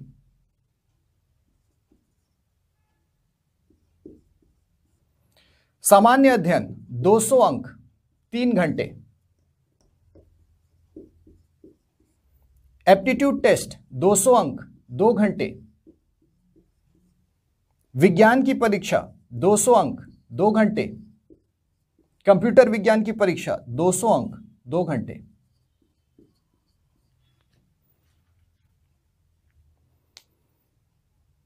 तो देखते जाइए, हिंदी और अंग्रेजी दक्षता परीक्षा, भाषा से हमारी लिखित परीक्षा शुरू हो रही है। 20 गुना लोग जो चुने गए हैं वहां पर प्रथम चरण में आपका मुख्य परीक्षा शुरू हो रही है, मेन एग्जाम, प्रथम चरण लिखित परीक्षा। हिंदी अंग्रेजी 200 मार्क्स 2 घंटे का पेपर होगा। 175 नंबर के क्वेश्चंस हिंदी से रहेंगे, 125 नंबर के क्वेश्चंस हिंदी से रहेंगे, 75 नंबर के अंग्रेजी से रहेंगे। सामान्य अध्ययन और सामान्य ज्ञान दक्षता परीक्षा। सामान्य अध्ययन और सामान्य ज्ञान में 2 बातें हो गई। सामान्य अध्ययन वो होता है जो छत्तीसगढ़ पीएससी के प्री का सिलेबस होता है, ठीक है, जिसमें हम विभिन्न विषयों के बारे में अवधारणात्मक ज्ञान यानी गहरा ज्ञान हासिल करते हैं। इतिहास, राज्य व्यवस्था, भूगोल, अर्थव्यवस्था, छत्तीसगढ़ का इतिहास, कला, संस्कृति, पंचायती राज, छत्तीसगढ़ का भूगोल, खनिज, है ना, प्रशासन, बिजली, पानी इत्यादि, छत्तीसगढ़ का इकोनॉमिक रिव्यू, करंट अफेयर्स, ये सब आते हैं सामान्य अध्ययन में। सामान्य ज्ञान क्या होता है? सामान्य ज्ञान का मतलब होता है कुछ ऐसी जानकारियां जो कि एक पढ़े लिखे व्यक्ति के पास अपने आप होनी चाहिए। जैसे भारत का सबसे ऊंचा पुल कहाँ है, जैसे भारत की सबसे लंबी नदी कौन सी है, जैसे भारत और पाकिस्तान की सीमा रेखा को क्या कहते हैं, भारत और चीन की सीमा रेखा को क्या कहते हैं। तो कई बार आप जीके बुक पढ़ते हैं, उसमें बहुत सारे फैक्चुअल क्वेश्चंस होते हैं, इनको कहा जाता है सामान्य ज्ञान। और सामान्य ज्ञान से संबंधित प्रश्न एसएससी और रेलवे में बहुत आते हैं। एसएससी में सेंट्रल पुलिस फोर्स के लिए सब इंस्पेक्टर की जो भर्ती होती है उसमें जीके के सामान्य ज्ञान के बड़े सारे क्वेश्चन होते हैं, वैसे क्वेश्चन यहाँ पे पूछे जाएंगे सामान्य ज्ञान में। और सामान्य अध्ययन में छत्तीसगढ़ पीएससी स्टाइल के प्रश्न पूछे जाएंगे। छत्तीसगढ़ पीएससी प्री पेपर 1 सामान्य अध्ययन ऑब्जेक्टिव टाइप क्वेश्चन प्री में पूछता है, वैसे ही क्वेश्चन यहाँ पे होंगे। व्यापम में जैसे क्वेश्चन आते हैं वैसे क्वेश्चन यहाँ पे होंगे। फिर आता है एप्टीट्यूड टेस्ट। एप्टीट्यूड टेस्ट जो है ये भी 200 नंबर का है, ये 2 घंटे के लिए है। इसमें गणित और रीजनिंग के प्रश्न होंगे, हो सकता है कुछ डिसीजन मेकिंग के प्रश्न भी हो। छत्तीसगढ़ पीएससी प्री एग्जाम में दूसरा पेपर जो होता है क्वालिफाइंग नेचर वाला, जिसको हम लोग मैथ्स रीजनिंग बोलते हैं, वही है एप्टीट्यूड टेस्ट, मैथ्स रीजनिंग का टेस्ट। ध्यान देने की बात यह है कि 200 नंबर सभी में है। 3 घंटे का समय सामान्य अध्ययन के लिए, बाकी सभी के लिए 2-2 घंटे है। ये पेपर ऑब्जेक्टिव टाइप होंगे, क्योंकि अभी तक छत्तीसगढ़ पुलिस ने ऑब्जेक्टिव टाइप पेपर ही लिए हैं, तो मोस्ट प्रोबेबली ऑब्जेक्टिव टाइप ही पेपर होंगे। अब ये समय में वेरिएशन क्यों किया है, इसके बारे में आगे जब परीक्षा का नोटिफिकेशन आएगा तब पता चलेगा। तो सूबेदार, प्लाटून कमांडर और सब इंस्पेक्टर की भर्ती के लिए ये तीनों पेपर अनिवार्य है। इन तीनों पेपर के मार्क्स जुड़ेंगे, ठीक है। लेकिन अगर आप सब इंस्पेक्टर रेडियो प्रश्नाधीन दस्तावेज और अंगुल चिन्ह भी बनना चाहते हैं तो सब इंस्पेक्टर रेडियो और अंगुल चिन्ह के लिए विज्ञान का पेपर भी देना पड़ेगा। तो विज्ञान का पेपर भी 200 नंबर का है, 2 घंटे का है। गणित, फिजिक्स, केमिस्ट्री के 11वीं 12वीं स्तर के प्रश्न इसमें रहेंगे, ये भी ऑब्जेक्टिव पेपर होगा। अगर आप सब इंस्पेक्टर साइबर क्राइम या सब इंस्पेक्टर कंप्यूटर बनना चाहते हैं तो कंप्यूटर विज्ञान का 200 नंबर का पेपर देना होगा, 2 घंटे का। तो अगर आपने सूबेदार सब इंस्पेक्टर प्लाटून कमांडर के लिए भरा है तो आप ये देंगे। अगर आपने उसके साथ सब इंस्पेक्टर रेडियो भी भरा है तो आप इन तीनों के अलावा ये चौथा पेपर भी देंगे। अगर आपने सब इंस्पेक्टर कंप्यूटर के लिए भरा है तो इन तीनों पेपर के अलावा कंप्यूटर विज्ञान भी देंगे, सामान्य विज्ञान नहीं देंगे। तो इस तरह से यह संभावना बहुत कम है कि कोई 5 पेपर दे, या तो 3 पेपर दे या फिर जैसा स्पेशलिटी है 3 के अलावा चौथा, 3 के अलावा चौथा, ठीक है। इस तरह से आपका पेपर रहेगा और यह मुख्य परीक्षा का प्रथम चरण है, ठीक है। यह परीक्षा होने के बाद मोस्टली ऑब्जेक्टिव टेस्ट होने की ही संभावना है। नंबर ऑफ क्वेश्चंस अलग अलग हो सकते हैं, ठीक है। कितने क्वेश्चंस पूछे जाएंगे ये उसी समय पता चलेगा। लिखित परीक्षा आपने एक बार दी, फिर आपका मार्किंग किया जाएगा और मार्किंग के बाद 3 मेरिट लिस्ट बनाई जाएगी, ठीक है। तो मुख्य परीक्षा में लिखित परीक्षा के बाद 3 मेरिट लिस्ट बनेगी। एक मेरिट लिस्ट जो है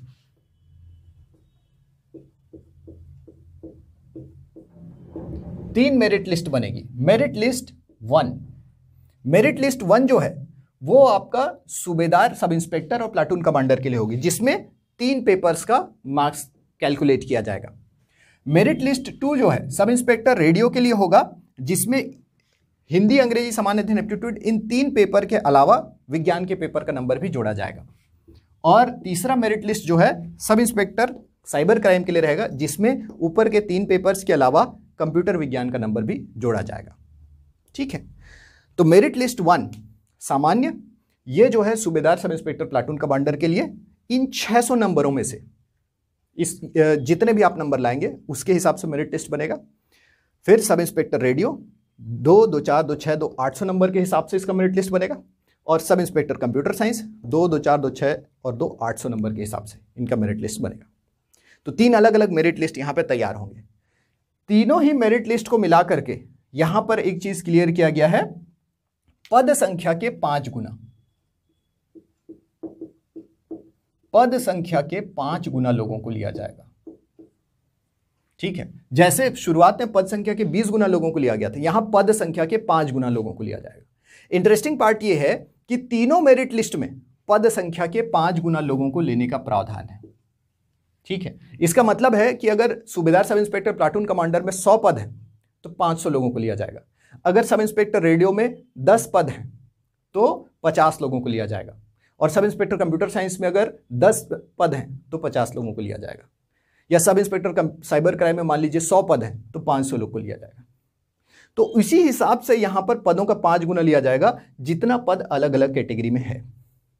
ठीक है, तो 3 ग्रुप हमने बना दिया है, तीनों ग्रुप में जितने जितने पद होंगे उनके हिसाब से 5-5 गुना का लिस्ट बनेगा। हो सकता है कुछ लोग का नाम यहां भी हो और यहां भी हो, 1 और 3 में। हो सकता है कुछ लोग का नाम 1 और 2 में हो, यानी कुछ लोग सामान्य के लिए और रेडियो के लिए एक साथ सेलेक्ट हुए तो दोनों में नाम हो सकता है। कुछ लोग सामान्य में और आपका कंप्यूटर दोनों में सेलेक्ट हुए तो दोनों में नाम हो सकता है। ये मेरिट लिस्ट के लोग शारीरिक दक्षता परीक्षा देने जाएंगे। ठीक, तो मुख्य परीक्षा के मेरिट लिस्ट में जो लोग आएंगे वही लोग शारीरिक दक्षता परीक्षा देने जाएंगे, यानी पद संख्या के 5 गुना लोग। अभी मुख्य परीक्षा चल ही रहा है भाई, पद संख्या के 5 गुना लोग।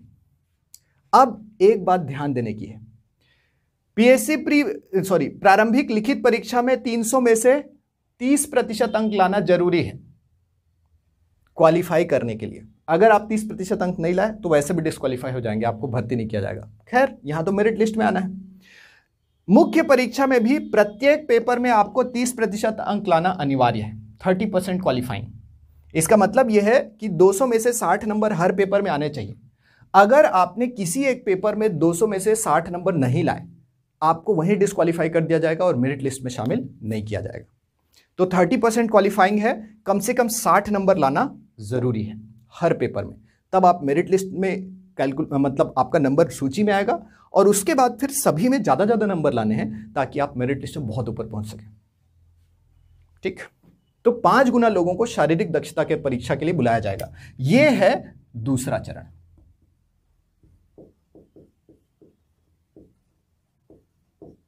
द्वितीय चरण, तो प्रथम चरण थी लिखित परीक्षा, शारीरिक दक्षता परीक्षा हमारा द्वितीय चरण है, मुख्य परीक्षा का द्वितीय चरण।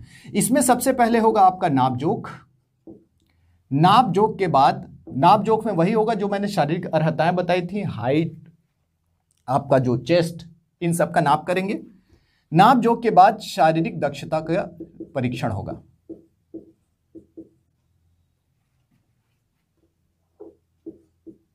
शारीरिक दक्षता परीक्षण, शारीरिक दक्षता परीक्षण जो है वो 5 हिस्सों में होगा, 1 2 3 4 5।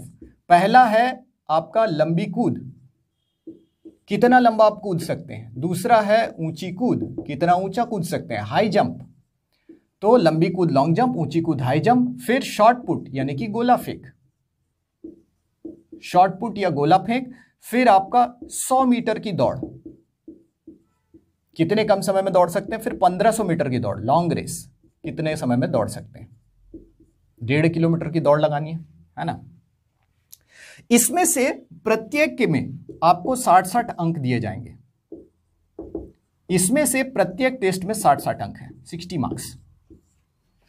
ठीक है, लंबी कूद में 60 अंक, ऊंची कूद में 60 अंक, गोला फेंक 60 और ये 60 अंक आपको 12 के गुणक 12 के मल्टीपल में दिए जाएंगे। ठीक है, इसमें से प्रत्येक इवेंट में आपको कोई क्वालिफाइंग नहीं है।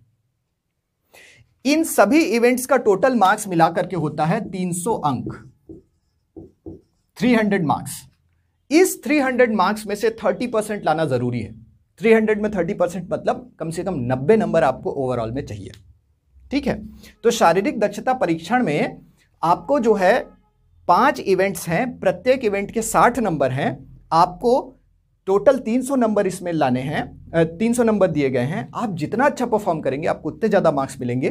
30% क्वालिफाइंग है, यानी इसमें कम से कम 90 नंबर आपके आने चाहिए, अन्यथा आपको परीक्षा से बाहर कर दिया जाएगा। जिस तरह से यहां पर 30% क्वालिफाइंग था हर एक पेपर में, वैसे ही यहां भी 30% क्वालिफाइंग है, आपको परीक्षा से बाहर कर दिया जाएगा, आपको शामिल ही नहीं करने दिया जाएगा। ठीक है, तो यहां भी क्वालिफाइंग है। अब जो आपको मार्क्स मिलते हैं इसके अंदर में, वो आपके परफॉर्मेंस के हिसाब से 12-12 के मल्टीपल में मिलते हैं। 12-12 का मल्टीपल कैसे काम करता है? मान लीजिए आप गोला फेंकने के लिए जाते हैं, आपने महिलाओं के लिए 8 पाउंड, पुरुषों के लिए 16 पाउंड। मान लीजिए आप गोला फेंकने गए, पुरुष हैं आप, 16 पाउंड का गोला फेंक रहे हैं, आपने गोला फेंका 4 मीटर, 0 मार्क्स। गोला फेंका 5 मीटर, 12 मार्क्स। गोला फेंका 6 मीटर, 12 दूनी 24 मार्क्स। गोला फेंका 7 मीटर, 12 तिया 36 मार्क्स। आप और आगे फेंक रहे हैं, 8 मीटर फेंक रहे हैं, 12 चौक 48 नंबर। ठीक है, फिर 9 मीटर फेंक रहे हैं, 12 पंचे 60 मीटर, 60 अंक। तो हर एक मीटर आगे आप गोला फेंकते हैं आपको 12 नंबर ज्यादा मिलते हैं। तो यहां पे मार्क्स जो है 60 अंक, उनको 12-12 के 5 हिस्सों में बांटा गया है, और जितना आपका परफॉर्मेंस ऊपर जाते जाता है उतना 12-12 नंबर आपको जुड़ता है। माने थोड़ा अच्छा परफॉर्म करेंगे 12 और नंबर, थोड़ा अच्छा परफॉर्म करेंगे 12 और नंबर। ठीक है, तो इस तरह से आपको समझ में आ गया। अगर आप 1500 मीटर की दौड़ लगा रहे हैं, 5 मिनट 40 सेकंड से ज्यादा समय लगाते हैं, 0 नंबर। 5:40 से 5 कम समय लगाते हैं, 12 नंबर। फिर 5:20, 5:30, 5:20, 5:10, 5 मिनट से कम लगाते हैं, 60 नंबर। ठीक है, वैसे ही 100 मीटर का है, 12 सेकंड के 12.5 सेकंड में आप लगाते हैं 60 नंबर। ठीक है, तो जितना आप अच्छा परफॉर्म करते हैं उतना आपको 12-12 नंबर के सेट में मिलते जाता है। अभी आप बोलेंगे थोड़ा सा पीछे हो गए तो भी 12 नंबर हाथ से जाएगा। यस, फिजिकल में अगर आप दूसरे से थोड़ा भी पीछे हो गए तो 12 नंबर से हाथ धोना पड़ेगा। रिटर्न में एक एक नंबर इकट्ठा करके आपने जो दूसरों पे लीड बनाया है वो फिजिकल में जा सकता है। इसलिए फिजिकल की तैयारी आज से शुरू कीजिए, साल भर तैयारी कीजिए, जितना टाइम आपको मिल रहा है आप खूब दौड़िए। आप 1500 मीटर दौड़ के लिए 3 किलोमीटर का प्रैक्टिस कीजिए, तब कहीं जाके 1500 मीटर का स्टेमिना बनेगा। आप 1500 मीटर दौड़ने का प्रैक्टिस कर रहे हैं तो 100 मीटर का प्रैक्टिस करने के लिए आपको अलग से डैश लगाना पड़ेगा, क्योंकि दोनों का नेचर अलग अलग है। गोला फेंकने के लिए आपको अपर आर्म स्ट्रेंथ चाहिए, उसके लिए आपको कोच का सहायता लेना चाहिए।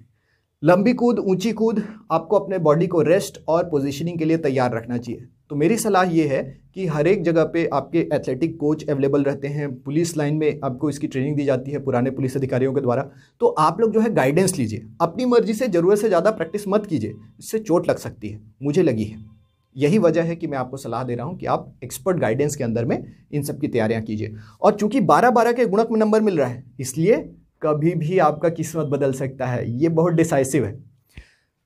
अब मैंने क्या बताया कि जो हमारे सूबेदार, सब इंस्पेक्टर और प्लाटून कमांडर हैं, उनके लिए क्वालिफाई करने के साथ साथ इसके मार्क्स फाइनल आपके मेरिट लिस्ट में जुड़ेंगे। लेकिन सब इंस्पेक्टर रेडियो और सब इंस्पेक्टर कंप्यूटर साइंस के लिए ये क्वालिफाइंग परीक्षा है, इसके मार्क्स फाइनल टैली में नहीं जुड़ेंगे। ठीक है, तो जो 600 नंबर वाले हैं उनके लिए ये 300 नंबर ऐड होगा, ये फाइनल मेरिट लिस्ट में जुड़ेगा और इसके आधार पर नंबर आएंगे। ठीक है, क्योंकि ये मसल वाला काम कर रहे हैं, और ये जो दिमाग वाला काम कर रहे हैं रेडियो और कंप्यूटर साइंस वाले, उनको सिर्फ इसमें क्वालिफाई करना है, यानी पांचों में 90 नंबर तक लेके आना है। किसी एक में 0 आता है चलेगा, 2 में 0 आता है चलेगा, लेकिन आपको कोशिश ये करना है कि सारे में ऐसे मार्क्स हैं कि आपका टोटल 90 से ऊपर हो जाए, तो आप क्वालिफाई होंगे। रेडियो और कंप्यूटर साइंस वालों के लिए सिर्फ 30% क्वालिफाइंग, मिनिमम 90 मार्क्स लाना है बस। बाकी लोग के लिए मिनिमम 90 मार्क्स तो लाना ही है, जितना ज़्यादा ला सकें फिर वो उनके मेरिट लिस्ट में जुड़ेगा। अब यहां पर जितने लोग पार हुए, जितने लोग क्वालिफाई हुए, ठीक है, सब इंस्पेक्टर लोगों का नंबर जुड़ गया, सूबेदार सब इंस्पेक्टर्स का। रेडियो और कंप्यूटर विज्ञान वाले जो क्वालिफाई हुए वो अंदर आ गए। तो जो 5 गुना लोगों को लिया गया था वो 5 टाइम लोगों में से जितने लोग डिस्क्वालीफाई हुए उसको बाहर किए, जितने लोग क्वालिफाई हुए उनमें से सब इंस्पेक्टर्स का नंबर जोड़ दिए, सूबेदार सब इंस्पेक्टर का, और रेडियो वालों का सिर्फ क्वालिफाइंग लिख करके आगे बढ़ा दिए। अब वो लोग आएंगे साक्षात्कार के लिए। 100 मार्क्स, 100 अंक का होगा साक्षात्कार। साक्षात्कार क्या होता है? इंटरव्यू। ये इंटरव्यू जो है ये पुलिस की बोर्ड के द्वारा लिया जाता है। Senior officers, IG, ADG rank के अधिकारी इसमें बैठते हैं, पूरी वर्दी में रहते हैं, और आपसे जो है पुलिस विभाग से संबंधित नहीं, आपकी सोच से संबंधित सवाल पूछते हैं। ठीक है, सबसे सामान्य सवाल होता है कि आप पुलिस क्यों ज्वाइन करना चाहते हैं? क्या आप सिंघम से प्रेरित हैं? आपके जीवन का प्रेरणा स्रोत कौन है? अगर कठिन परिस्थिति में फंस गए तो आप क्या करेंगे? आप अपने जीवन की किसी परिस्थिति के बारे में बताइए। तो देखिए, पुलिस सब इंस्पेक्टर से ये उम्मीद की जाती है कि वो एक्टिव रहेगा, समझदारी से काम करेगा, और जो उच्चाधिकारी आदेश देंगे उसको वो फॉलो करेगा। पुलिस अधिकारी से यह उम्मीद नहीं की जाती कि वो फैसला ऑन द स्पॉट इस तरह से करेगा और गुंडों को पकड़ के पीट देगा और अपने दादागिरी दिखाएगा। नहीं, पुलिस विभाग जो है वो अनुशासन पे आधारित है, पुलिस विभाग समझदारी पे आधारित है, पुलिस विभाग नियम पालन और अपने सुपीरियर्स के आदेशों के पालन पर आधारित है।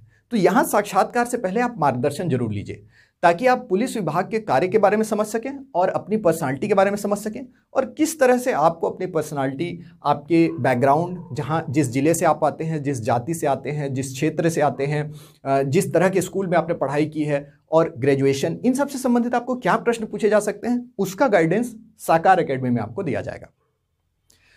अब अंत में आता है बोनस। बोनस है 10 अंक।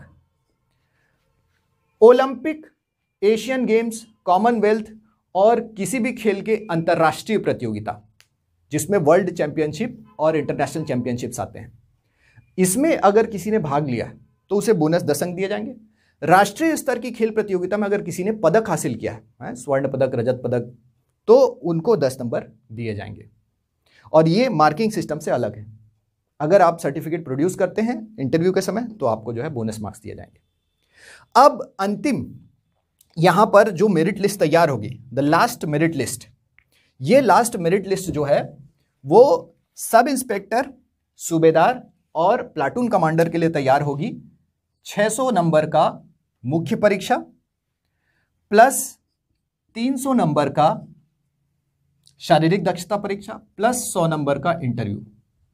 1000 नंबर, 1000 नंबर में से आप जितने मार्क्स हासिल करते हैं उसके बेसिस पे सूबेदार, सब इंस्पेक्टर और प्लाटून कमांडर का मेरिट लिस्ट तैयार हो जाएगा और पदों की संख्या के हिसाब से आपको भर्ती दे दी जाएगी।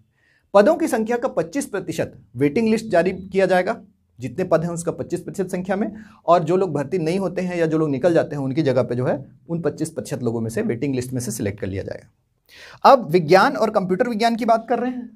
सब इंस्पेक्टर रेडियो और sub inspector cyber crime, 600 number की मुख्य परीक्षा, ठीक, प्लस 200 नंबर की अपनी विशेषज्ञ वाली परीक्षा। शारीरिक दक्षता परीक्षा रेडियो और कंप्यूटर वालों के लिए क्वालिफाइंग है, 90 नंबर पा गए, ये जुड़ता नहीं है, प्लस 100 नंबर का इंटरव्यू। ठीक है, तो टोटल 900 में से इनका जो है सिलेक्शन होता है। तो सूबेदार, सब इंस्पेक्टर, प्लाटून कमांडर के लिए 600 नंबर की मुख्य परीक्षा, 300 नंबर की शारीरिक दक्षता परीक्षा, इसमें जितना मार्क्स हासिल किया, और 100 नंबर का जो है साक्षात्कार। डिस्क्वालीफाई नहीं होना है, क्वालिफाइड लोगों के लिए ही है। तो 1000 में से आप जितने मार्क्स लाएंगे उस मार्क्स का मेरिट लिस्ट बनेगा और पदों की संख्या के बराबर जो है आपका मेरिट लिस्ट पे कट ऑफ जारी होगा और बाकी सबको पद दे दिया जाएगा। विशेषज्ञ सब इंस्पेक्टर रेडियो और कंप्यूटर विज्ञान के लिए 600 नंबर की मुख्य परीक्षा, 200 नंबर का उनका विशेष परीक्षा, रेडियो वालों के लिए विज्ञान और साइबर क्राइम वालों के लिए कंप्यूटर विज्ञान, और 100 नंबर का साक्षात्कार। ये परीक्षा इनके लिए क्वालिफाइंग थी। तो 900 नंबर के अंदर में इनको मार्क्स दिए जाएंगे। ध्यान रखने की बात यह है, प्लाटून कमांडर का पद महिलाओं के लिए नहीं है। अब आप इसको सोच सकते हैं यार भाई ये तो भेदभाव है। देखिए, प्लाटून कमांडर की नौकरी की परिस्थितियां जो है छत्तीसगढ़ में जिस तरह की हैं उनको ध्यान में रखते हुए छत्तीसगढ़ सरकार ने महिलाओं के लिए बाकी सभी पदों को जो है आरक्षित किया हुआ है, लेकिन प्लाटून कमांडर में महिलाओं के लिए न तो पदों का आरक्षण है और न ही महिलाओं के लिए जो है पोस्टिंग का कोई प्रावधान है। ठीक है, तो इस तरह से जो है हमारी छत्तीसगढ़ की सब इंस्पेक्टर की परीक्षा होती है। बोनस इससे अलग दिया जा रहा है, वो विशेष लोगों के लिए है। एनसीसी और एनएसएस में यहां पे बोनस का प्रावधान नहीं किया गया है। ठीक है, तो इस तरह से हमारा पूरा परीक्षा प्रणाली है। इस परीक्षा प्रणाली के बाद अब मैं आपको बताना चाहूंगा कि साकार एकेडमी की ओर से हम लोग एक ऑनलाइन कोर्स संचालित कर रहे हैं। ये ऑनलाइन कोर्स जो है वो आपको साल भर में इन सभी परीक्षाओं के लिए एक साथ तैयारी करने का मौका देता है। हमने साकार एकेडमी में यह समझा है कि प्रारंभिक परीक्षा और मुख्य परीक्षा के लिए अलग अलग तैयारी करने की जरूरत नहीं है। प्रारंभिक परीक्षा में भी सामान्य अध्ययन के प्रश्न होंगे, गणित के प्रश्न होंगे, मुख्य परीक्षा में भी सामान्य अध्ययन एप्टीट्यूड टेस्ट में गणित के प्रश्न होंगे, हिंदी अंग्रेजी को आपको अलग से पढ़ना पड़ेगा, विज्ञान कंप्यूटर विज्ञान को अलग से पढ़ना पड़ेगा। तो जाहिर सी बात है, अगर आप मुख्य परीक्षा की फोकस करके तैयारी करें, सब्जेक्ट वाइज तैयारी करें, तो आप प्रारंभिक और मुख्य दोनों परीक्षाएं क्रैक कर सकते हैं। तो साकार एकेडमी बिलासपुर की ओर से हमने जो ऑनलाइन कोर्स लॉन्च किया है वो सब्जेक्ट आधारित है। अलग अलग सब्जेक्ट के वीडियो लेक्चर्स आपको उपलब्ध रहेंगे। आप जब चाहें जहां चाहें ये वीडियो लेक्चर्स देख सकते हैं। साल भर का आपको सब्सक्रिप्शन दिया जाएगा। साल भर तक आप जो है दिन भर वीडियो देख सकते हैं, वीडियो को रिवाइंड करके देख सकते हैं, पॉज करके देख सकते हैं, वीडियो को आप डाउनलोड करके रख सकते हैं और अलग अलग सब्जेक्ट की तैयारी कर सकते हैं। ये वीडियो बहुत ही कॉम्प्रिहेंसिव है ताकि आप गहराई में चीजों का अध्ययन कर सकें और आप ऑब्जेक्टिव टेस्ट के लिए प्रैक्टिस कर सकें। इसके साथ साकार एकेडमी की ओर से आपको समय समय पर लाइव क्लासेस दी जाएंगी जिसमें सब्जेक्ट का रिवीजन कराया जाएगा और आपके डाउट्स भी लिए जाएंगे। Subject wise doubt clearing session कराने से आपका जैसे जैसे सब्जेक्ट कंप्लीट होता जाता है वैसे वैसे आपको कॉन्फिडेंस भी आता जाएगा। आपको पेपर्स अवेलेबल कराए जाएंगे जिससे आप प्रैक्टिस करके इतने स्ट्रांग फील करें कि आप आसानी से इस परीक्षा को पास कर सकते हैं। दोस्तों, जैसा कि मैंने बताया सब्जेक्ट वाइज अप्रोच है, इसीलिए जनरल स्टडीज सामान्य अध्ययन से संबंधित आपको कम से कम 400 से 450 वीडियो साकार एकेडमी के सब इंस्पेक्टर कोर्स में मिलेंगे। इसके साथ गणित और रीजनिंग के 150 से भी ज्यादा वीडियोस हमारे पास अवेलेबल हैं। कुछ वीडियोस 1 से 1.5 घंटे के हैं, कुछ वीडियोस आधे से पौन घंटे के हैं। इसके अलावा हिंदी और अंग्रेजी की दक्षता के लिए 100 से भी ज्यादा वीडियोस साकार एकेडमी के द्वारा डाले गए हैं। हम लोग साकार एकेडमी में यह प्रयास कर रहे हैं कि आप इतनी मजबूत हो जाएं तैयारी करके, आप वीडियोस को इतने बार देख करके रिवाइज कर लें, आपके नोट्स इतने मजबूत हो जाएं कि जब भी ऑब्जेक्टिव क्वेश्चंस आपके सामने आए आपको कभी भी ऐसा नहीं लगना चाहिए कि हमने ये तो पढ़ा ही नहीं है। इसीलिए इतनी भारी संख्या में वीडियोस और इतना कॉम्प्रिहेंसिव कवरेज हम लोग अवेलेबल करा रहे हैं। दोस्तों, ये जो पूरा पैकेज है ये 1 साल की वैधता के लिए है 2,500 रुपए में। सिर्फ 2,500 रुपए पे करने के बाद आप इस कोर्स को ले सकते हैं। 15 अगस्त तक हम लोगों ने इस कोर्स की कीमत सिर्फ 2,500 रुपए 2,500 रुपए रखी है। चूंकि ऑनलाइन माध्यम से हम लोग आपको ये कोर्स अवेलेबल करा रहे हैं, इसलिए इस कोर्स को लेकर के आपके मन में कोई भी सवाल हो, आपके मन में कोई भी जानने की इच्छा हो, उत्कंठा हो, तो आप तुरंत हमको कॉल कर सकते हैं। अभी तो एसआई का फॉर्म आया भी नहीं है।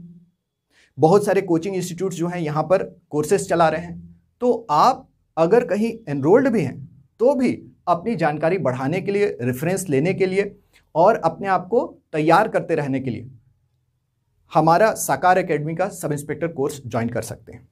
और 15 अगस्त तक सिर्फ 2,500 रुपए में, 25 रुपए में आपको ये कोर्स मिलेगा। दोस्तों, हमारे यहाँ छत्तीसगढ़ सब इंस्पेक्टर की परीक्षा की पढ़ाई का एक लंबा अनुभव रहा है। इससे पहले भी हम लोगों ने इसके सब इंस्पेक्टर के बैचेस पढ़ाए हैं। इसके अलावा मैं विवेक पटेल, मैं सेंट्रल पुलिस फोर्सेस की असिस्टेंट कमांडेंट परीक्षा में अखिल भारतीय स्तर पर टॉपर रहा हूं। इसके अलावा मैंने 5 बार आईएएस की मुख्य परीक्षा दी है और छत्तीसगढ़ पीएससी में सन 2014 में मैं नायब तहसीलदार पद के लिए भी सिलेक्ट हुआ था। छत्तीसगढ़ पीएससी सन 2015 में प्री परीक्षा में मैंने सर्वाधिक नंबर हासिल किए थे। तो ऑब्जेक्टिव टेस्ट डील करने का जो स्किल है उसी के हिसाब से मैंने इस कोर्स को डिजाइन किया है। भारतीय इतिहास, भारतीय राज्य व्यवस्था, करंट अफेयर से संबंधित कुछ टॉपिक्स, इसके अलावा छत्तीसगढ़ का इतिहास, छत्तीसगढ़ का प्रशासन, पंचायती राज, कला संस्कृति, ये जो सारे टॉपिक्स हैं ये मैं डील करूंगा। हमारे फैकल्टी में दूसरे टीचर हैं स्वप्निल सर। स्वप्निल तिवारी सर 20 से भी ज़्यादा बैंकिंग के एग्जाम क्रैक कर चुके हैं। स्टेट बैंक ऑफ इंडिया से लेकर के अनेक बैंकों तक और लाइफ इंश्योरेंस कॉर्पोरेशन का एग्जाम भी इन्होंने क्लियर किया हुआ है, जिसमें ये डीओ के पद में कार्यरत थे। मैथ्स और एप्टीट्यूड के टेस्ट इन्होंने डिजाइन किए हैं। इनके पास 10 साल से भी ज़्यादा मैथ्स और रीजनिंग के टीचिंग का एक्सपीरियंस है। हिंदी और अंग्रेजी की दक्षता परीक्षा के लिए प्रशांत दुबे सर आपका मार्गदर्शन करेंगे, जिनके 100 से भी ज़्यादा वीडियोस मिलेंगे। प्रशांत दुबे सर के पास 10 साल से भी ज़्यादा हिंदी, अंग्रेजी, संस्कृत और छत्तीसगढ़ी भाषा के अध्ययन का अनुभव है। ये लगातार अध्यापन करते रहे हैं और इन्होंने अपनी स्वयं की पुस्तक भी पब्लिश की है, कविता संग्रह भी इन्होंने पब्लिश किया है। तो ये दिल से साहित्यकार हैं और अपने विचारों से, अपने कर्म से अध्यापक हैं। विभिन्न परीक्षाओं में इन्होंने हिंदी के सिलेबस को, संस्कृत और छत्तीसगढ़ी के सिलेबस को इन्होंने अपने हिसाब से इंटरप्रेट करके स्टूडेंट्स के लिए बहुत आसान बनाया है और जितना भी क्वेश्चन कठिन हो प्रशांत दुबे सर इसको हैंडल करने में हमेशा सक्षम रहे। तो दोस्तों, ये है हमारा फैकल्टी और हमने मेहनत करके जो इन वीडियोस का संग्रह तैयार किया है वो रिकॉर्डेड फॉर्मेट में हमारे साकार एकेडमी के ऐप पे अवेलेबल है। आप किसी भी समय किसी भी वीडियो को एक्सेस कर सकते हैं। इसका कोई क्रम नहीं है या वीडियो का कोई एक्सपायरी नहीं है। आप किसी भी वीडियो को कई बार देख सकते हैं और आप वीडियो को रिवाइंड करके भी देख सकते हैं, ड्रैग करके आगे और पीछे चला के देख सकते हैं। आप वीडियो को देखते हुए पॉज करके नोट्स भी बना सकते हैं। ऑनलाइन क्लासेस की तरह किसी निश्चित समय बैठने की कोई ज़रूरत नहीं है। दिन में, रात में, घर में, बाहर में, किसी भी जगह आप पढ़ सकते हैं। बस आपके पास मोबाइल या कम्युनिकेशन डिवाइस हो, हमारा ऐप हो, हम लोग हर समय आपकी सेवा के लिए उपलब्ध हैं। आप किसी वीडियो को डाउनलोड भी कर सकते हैं, अपने दोस्तों को दिखा सकते हैं, शेयर भी कर सकते हैं। और इस तरह से आप जब तक कॉन्फिडेंट महसूस नहीं करेंगे तब तक हमारे वीडियोस आपके लिए अवेलेबल रहेंगे। यही वजह है कि हमने कोर्स ड्यूरेशन 1 साल रखा है। आपका छत्तीसगढ़ एसआई की परीक्षा अभी हो जाए, कब हो जाए, इसको लेकर के लोगों के मन में बड़ी मोहभंग और निराशा की स्थिति है। मेरा यह कहना है कि एसआई की परीक्षा कभी भी हो, आपके पास इतना लंबा सब्सक्रिप्शन है कि आप साल के हर मौके पे सब इंस्पेक्टर बनने के लिए तैयार खड़े दिखाई देंगे। आप एक तरफ दौड़ रहे हैं और दूसरे तरफ आपकी कोचिंग खत्म हो जा रही है, आप घर पे बैठे हैं या कोरोना की वजह से आप क्लासेस अटेंड नहीं कर पा रहे हैं। आपके मन में एक डर होगा कि पता नहीं लोग कहाँ से कैसे पढ़ाई कर रहे होंगे। हम लोग ऑलरेडी सब इंस्पेक्टर का बैच पढ़ा चुके हैं और हम इस फ्रस्ट्रेशन को महसूस करते हैं। यही वजह है कि अगले 1 साल तक कभी भी, कहीं भी, कुछ भी पढ़ने की आपको इच्छा हो, चाहे आप ग्राउंड में बैठे हो, चाहे आप घर में, आप जो है पढ़ करके अपने आप को अपडेट कर सकते हैं। समय समय पे हम करंट अफेयर्स और अपडेट्स भी इसमें जोड़ते रहेंगे। और सिर्फ 2500 रुपये में आप पूरे साल का सब्सक्रिप्शन लेकर के साकार एकेडमी की सब इंस्पेक्टर परीक्षा के कोर्स को ज्वाइन कर सकते हैं। लेकिन ध्यान रखिएगा दोस्तों, सिर्फ 15 अगस्त तक जो है इस फीस पे ये सुविधा उपलब्ध है। तो जल्द से जल्द आप इसमें एनरोल कीजिए और हमारे सानिध्य का लाभ उठाइए। अभी मैं आपको अंतिम बात ये बताना चाहूँगा कि मुख्य परीक्षा से संबंधित जो पेपर्स हैं उनका मटेरियल ज़्यादातर अपलोड हो चुका है। छत्तीसगढ़ से रिलेटेड जो पंचायती राज और कल्चर का मटेरियल है वो बहुत जल्द इसमें आ जाएगा, ठीक है। और धीरे धीरे करके आपको ये महसूस होगा कि जितना मटेरियल यहाँ अवेलेबल है वो एक प्लेटफॉर्म पे आसानी से कभी भी मिलता नहीं है। तो आप लोग ये समझ करके चलिए कि अगर आपके अंदर जिजीविषा है, अगर आपके अंदर जानने की, जागने की, जीने की इच्छा है, तो आप संघर्ष करने के लिए भी तैयार हैं। संघर्ष करने के लिए आपको सिर्फ दिशा की जरूरत है और वो दिखाने का काम हम करेंगे साकार एकेडमी में। तो दोस्तों, हमेशा हम आपके साथ हैं। आप जब चाहें ये कोर्स सब्सक्राइब कर सकते हैं और लाइव क्लासेस के माध्यम से अपना फीडबैक भी हमको दे सकते हैं। लेकिन 2500 रुपये में इस कोर्स को ज्वाइन करने के लिए 15 अगस्त तक का ही समय आपके पास रहेगा। इस बात को ध्यान रखते हुए मैं साकार एकेडमी की ओर से आप सभी का धन्यवाद करता हूं। Thank you.